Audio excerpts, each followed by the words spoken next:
Oui, merci Monsieur le Président. Notre groupe appuie bien entendu la résolution sur le virus Zika. Chaque épidémie virale doit être prise à bras-le-corps car les flux de personnes et de marchandises sont tels qu'ils favorisent la diffusion des agents infectieux, y compris les plus virulents et les plus mortels. La situation sur Zika soulève toutefois plusieurs questions. Tout d'abord, l'OMS semble focaliser l'attention sur les microcéphalies, symptômes évidemment dramatiques, mais dont le lien de cause à effet avec Zika reste encore à prouver. Les chiffres repris dans la résolution l'indiquent eux-mêmes.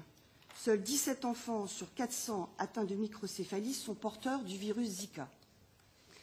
On notera également que le document de l'ECDC, plus prudent, s'attarde plus sur les syndromes de Guillain-Barré que sur les microcéphalies. On peut également s'étonner de deux choses. La Colombie est le deuxième pays le plus touché par le virus Zika, mais sans aucun cas de microcéphalie. Quant aux États-Unis, on y compte 25 000 cas de microcéphalie par an depuis plusieurs années, et cela en l'absence de Zika. Ces deux phénomènes parallèles devraient nous inquiéter quant aux causes possibles de microcéphalie et devraient faire de ce sujet une des priorités de recherche.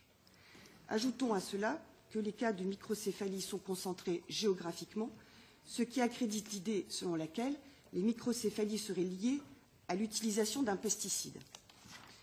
Je salue donc les autorités brésiliennes régionales qui ont interdit l'utilisation du pyriproxifène, suivant le principe de précaution.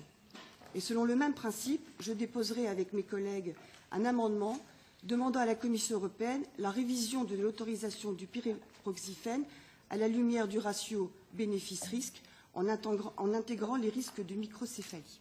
Merci.